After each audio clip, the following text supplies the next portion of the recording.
Volvo gas, but sometimes I tend to be a little bit like oxygen. You get too much, you get too high. Not enough and you're gonna die. That can be a little explosive, and I bumped into a lot of things and created some chaos, and it's hopefully beautiful if I'm lucky. I'm not always. I didn't get her number tonight, but that doesn't really matter. It was very, very cool, and we like hip bumped like 8 times. That was awesome. Welcome to the unsolicited ramblings of Justin Scott. And you didn't try to listen to me, but you just did. Thank you for being there. A couple of you guys have been there like the whole time, like every time, and I really gotta appreciate that every time. Thank you again. Thank you. Maybe I'll even call you out, because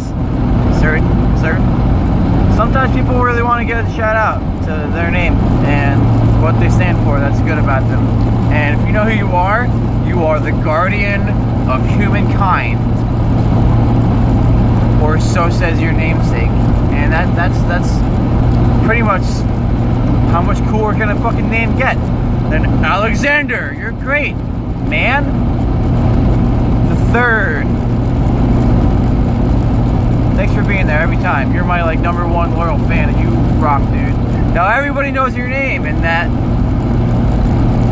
if there can be one fan, then you can be a fan too, whoever you are. I'll even say what's great, but I'm not gonna do that right now because I feel like moving on to the next thing. And I guess it's like in the high 50s right now, maybe low 60s, probably low 60s, because it feels really good. All the sweat's starting to dry out of my shirt.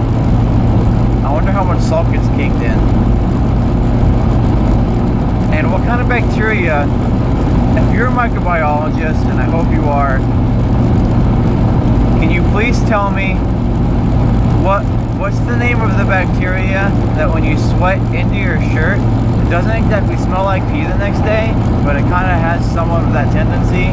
And this guy is driving closer to me to my like back left, so that he might be able to see the phone on the dashboard making video, but he must not have decided to care to do anything about it, because now he's ahead of me. I'm starving, and I have leftover baked ziti in the backseat, but I'm too lazy to eat it because I just got to take a shower, because tonight was awesome. And I got my sunglasses signed. That rocks, right? Exit 125. Too close, dude. So, where the fuck are you? Doing very good myself. Thank you for asking. Alright, come on, this guy. You're from Pennsylvania. You should know better than to be in my lane on the parkway. I'm from New Jersey. I'm in the right lane. Be in the right lane too. It's safer. Actually, you know what? Second thought. It's safer to be in the middle lane, especially if you're drunk. Because A, you're a little further from hitting things, at least in the middle of the night. And B, you're more conspicuous, so if you swerve too much, you're gonna get pulled over. And yes, that sucks, but getting pulled over is usually the safer thing to do when it happens. And you'll probably get somewhere safe, at least by the end of the night, if you get pulled over. That's pretty much what pullover does. That's why America's great. Oh, man. I wonder if the pixel refresh rate is like fast enough to let you identify me by my fingerprints on the screen. And if there's a software for that. And if there is, what's it called? High five! You're awesome! Thank you!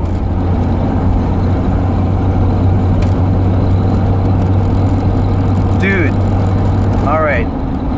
Finally you put the blinker on. You're supposed to like put the blinker on before you get in the other lane, but just do that thing where like I do this all the time. Do you ever do this? Comment in the comment section. Tell me, do you ever do this? If you're driving at night, and I don't know if you're dozing off at the wheel, or you're a little fucked up, or for any other reason you weren't paying close enough attention, or didn't have the capacity to pay close enough attention, and you're in one lane, and you begin entering another lane without actually consciously choosing to do so. So you said, fuck it, let me put my blinker on, it'll look a little bit more normal. Maybe I won't get pulled over. Have you ever done that? You ever put your blinker on to disguise the fact that you were drifting into the other lane next to you? If you have, raise your hands.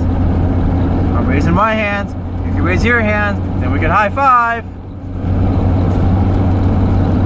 If you high five the screen and I see you do it, then I'll buy you a $5 lunch. I'm serious. You can print out this invisible voucher and hand it to me after you high five the screen to that part of the video and I see it happen. Alright, this guy has a light. No, it's just a light. I don't know. I'm just so self-conscious that I'm gonna get pulled over in the middle of the night. Like, maybe all of these cars around me are undercover except for the one guy behind me. But maybe they're not. Who cares? I actually told somebody today that I enjoy getting pulled over. Alright, dude, come on. Out of my lane. He's in my lane, what do you want? I gotta not go around him until he gets in his own lane. Now I gotta not go over like 1700 RPMs or like press the pedal too hard. I'm gonna kick in the direct drive and then my gas mileage is gonna go out the fucking window. I'm gonna blow smoke and I'm already burning too much oil as it is and I don't have enough to put in there, I don't think, or enough gas. I'll probably make it to work tomorrow, but la vie bohème. Did something nice with someone today, so all worth it. I just hope I don't lose my job. It's a really, really, really fun job. And if I'm lucky, I can even live there. But we'll see how it happens. I gotta live like right next to, at least walking distance next to one of my jobs. Especially if I want to get another job, which I do. I'm supposed to go in for an interview on Monday evening, I think. Whatever, on Monday. I'm gonna shoot for 6:30. That'd be good because I have time to go home and shower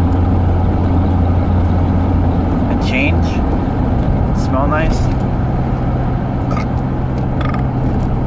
and then go interview for a job, answering phones and being customer service because I think that'd be really fun. And like, I didn't necessarily want to do another job where it's like a transactionary job. Listen, if you get a chance to invent a word, do invent a word. Invent a word right now, and then tell somebody. Say it out loud to someone that's gonna hear you say it. And that way, there's more words in the lexicon of human expression of the world around us and its beauty. Because thank you for doing that if you do. Because I didn't want to get another job that's transactionary. Like my first job that I've had for 10 years is awesome. Some of you guys like are there with me like all the time when you put up with my stupid bullshit and this like rambly weirdness. And thank you for that compliment, Alex, of saying that I do know my shit, because I think I do. And it would really mean a lot to me if you actually did learn when you asked me, and that's possibly the #1 compliment that you could give to me. Thank you, Alex, is to ask me to show you how to do something, because as far as I'm concerned, thinking and being able to do is the most awesome thing about being a human being. So when you get to increase that capacity or ability for somebody else, then you're making another human being even better of a human being, even if it's in a small way. And alright, you already knew what you were doing like a little bit. I know that, and you could probably do it because you only need to be shown one time, probably to do almost anything that you do. I have a lot of respect for you, man. So this is like the real call-out that you wanted, right? But you asked me to show you how to do something, and that means a lot to me, so thanks for like having that happen. And Joe learned a little bit too. Joe's a very good learner. Hey Joe! Hi Joe, this is my call-out to you. Watch my YouTube channel. You told me you'd look it up. So yeah, if you high-five the screen like a couple minutes ago and I see it, then I'll buy you a $5 lunch. I'm serious. Gosh, I hope I don't miss my exit, but I won't, because I'm not retarded. But I'm very forgetful. And I'm gonna have Big CD for lunch tomorrow. And oh, I forgot what I was talking. I'm not fucked up. I just want you to know that I'm not fucked up. You can already tell because you're with it, probably. I don't even care. doesn't matter. Just come watch TV. Play this on your TV. I'm so thirsty.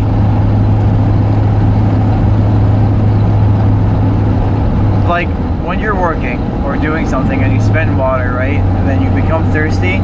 But I want you to tell me this one in person if we meet, or comment in the comment section and tell me. I'm gonna start throwing questions out there, because this random freeform driving video vlog is supposed to be interactive.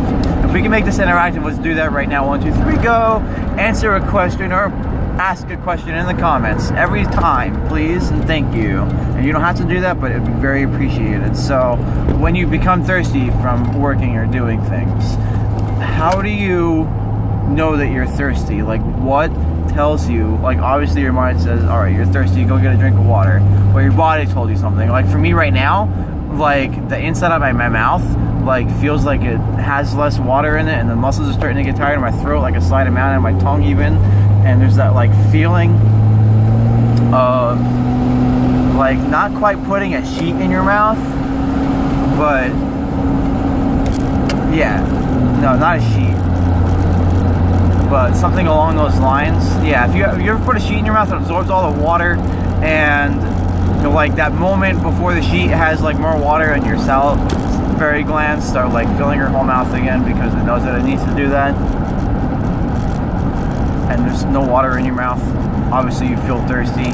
Like right now though, like less than that, like if that was 70% of what feeling thirsty is, and like right now it's 10% of I'm actually just thirsty. Something didn't take all the water out, like it's still in there. So what tells you that you're thirsty? Please just let me know, and I would really appreciate it. Okay, thanks. Bye.